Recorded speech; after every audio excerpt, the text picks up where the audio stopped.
වර්ෂයට වාසිදායක වැඩපිළිවෙලක් කතා කරගන්න. එහෙම දෙයකට මේ හැමෝම කැමති ඇතිනේ.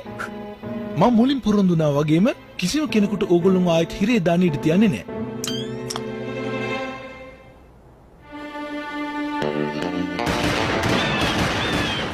අන්න අයියලා බැංකුව මංකොල්ල කරනවා. කරපු ඒවට සමාව දුන්නට අලුත් වැරදි කරන්න අවසරයක් නැහැ. ඒත් අනේ අපි ආයේ හිරේ යන්නේ නැහැ කියලා කිව්ව නේද? මේ මොකද්ද වෙන්නේ? ඔය ඇඬිල්ල නවත්ත ගන්නෝ. අපි බොරු වැරද්දකට අල්ලලා තියෙන්නේ. අපේ නීතිඥතුමා එනකන් අපි කටක් කොල්ලන්නේ නැහැ. මෙතන හොරයක් තියෙනවා. මේගොල්ලෝ මට ලේසියෙන් අහු වුණානේ. දැනගන්න කවුද බෝයි මහත්තයා? ඔයා මේ කරගත්තේ බරපතල වැරද්දක්. මේගොල්ලෝ කතා කරන විදිහෙන් මම දැනගත්තා මෙතෙන්ට එයි කියලා. මෙන්න මෙයා මගේ සේවාදායකින්ට පහර දීලා තිබෙනවා. ඒගොල්ලෝ බැංකුවට ගියේ තමන් ළඟ තිබිච්ච සල්ලි ටික තැන්පත් කරලා එන්න. එතකොට මුළු බැංකුවේම සල්ලි ආйти ඒගොල්ලන්ටද? මේ කාරණා නොදැන කතා කරන්න එපා. ඉන්න මං හැමදේම විස්තර කරලා දෙන්නම්. මෙයාලා බැංකුවට ගිහලා සල්ලි තැන්පත් කරලා එන්න හදද්දි මංගොල්ලකාරයෙක් බැංකුවට පැනලා තුවක්කුවක් දික් කරන් දගලන්න ගත්තා. මගේ සේවාදායකයෝ ඒ හොරාට ගහලා පෙන්නුවා. ඇත්ත. බැංකුවේ මැනේජර් මහත්තයාට සන්තෝෂ ඉවස ගන්න බැරුව ඉතුරු වෙලා තිබිච්ච සල්ලි ටික අපි 4 දෙනා අතර බෙදලා දුන්නා.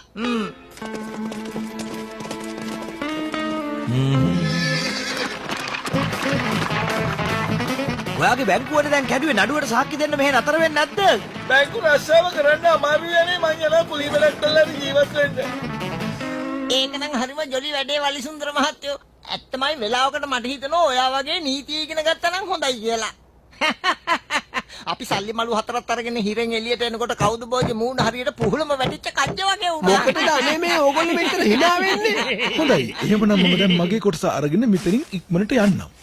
හෙට අපිට තියෙනවා කෝච්චියක් මංකොල්ල කන්න. මතක තියාගන්න. මෙතන තීරණ ගන්නේ මම. තමුන් කවුද කියනවා අපි කරන්න ඕනේ මොනවද කියලා අපිට කියන්නේ. තාගන්න එපා. මම මෙහෙම අදහසක් ඉදිරිපත් කළේ කෝච්චිය මංකොල්ල කාලා අපිට මේරිලා යන්න පුළුවන් නීතිමය ක්‍රියාමාර්ගය තිබෙන හින්දා. කවුද බෝයි? අන්න අයියලා කෝච්චිය විතරෙව්වා. මයික්මට ආපහු එන්න. මේ බාධා කිරීම හින්දා තමයි මං හැමදාම පරදින්නේ.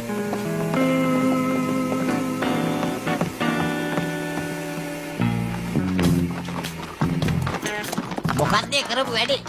මම කිව්වේ එක පෙට්ටියක් පුපුරන්න ඩයිනමයිට් දාන්න කියලා. නැතුව මුළු කෝච්චියම නෙමෙයි. මේ සැරේත් කියන්න හදන්නේ බැංකුවෙන් සල්ලි රැගෙන දුන්නා කියලාද? ඇයි ඒ කතාව බොරුවක් වගේද?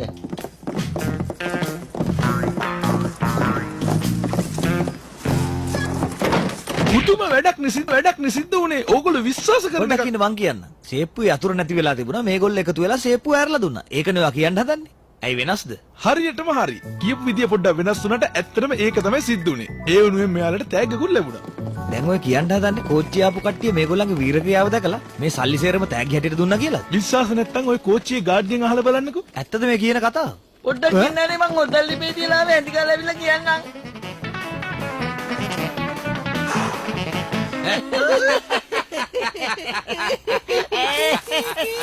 මේක පස්සේ අපි තමුන්ට සල්ලි ගෙවන්නේ නැහැ නීතිඥතුමා.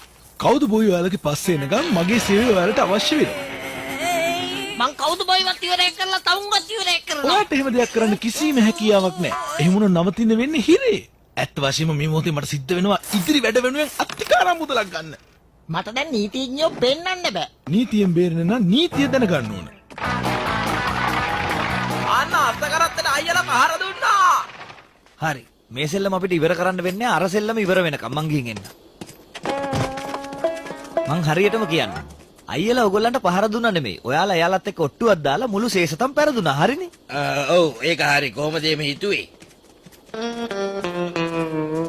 කොහෙද යන්නේ? කතා කරන්න. ඒගොල්ලෝ මොනවද කළේ කියනවා. සාක්ෂිකාරයන්ට තර්ජනය කරනවා මගේ සේවාදායකින්ට විරුද්ධව සාක්ෂි දෙන්න කියලා. අපි ඔයාලට විරුද්ධව නඩු දානවා. කවුද බෝයිට විරුද්ධව අයියලා 4 දෙනාගේ නඩුව? නීතිඥතුමා ඔබගේ කාරණා ඉදිරිපත් කරන්න. ස්වාමීනි මෙම ගැටලුව උද්ගත වී තිබෙන්නේ තනි පුද්ගලයෙකු හිතුවක්කාර ලෙස තනි තීරණ ගැනීම නිසාය. ස්වාමීනි මෙම කවුද බෝයි කියන පුද්ගලයා නීතිය තම අතට අරගෙන ක්‍රියා කරනවා. වසර ගණනාවක සිටම මොහු මාගේ සේවාදායකින්ට නොයෙකුත් හිරිහැර කරදර සිදු කර තිබෙනවා.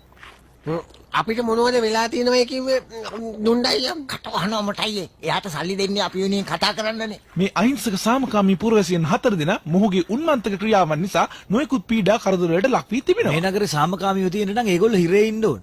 දැක්ක නේද? ඔය කටින්ම පැන්නේ අනිත් එක මෙයා උසාවියේ කටයුතු වලට බාධා කරනවා. ඔය කතාව හරිනම් මමයි කියන්න ඕනේ ජුණ්ඩయ్య මහත්තයෝ. ස්වාමීනි මොහු තමයි මාගේ පළවෙනි විත්තිකරු. අයියලා 4 දෙනාගෙන් වැඩිමලා.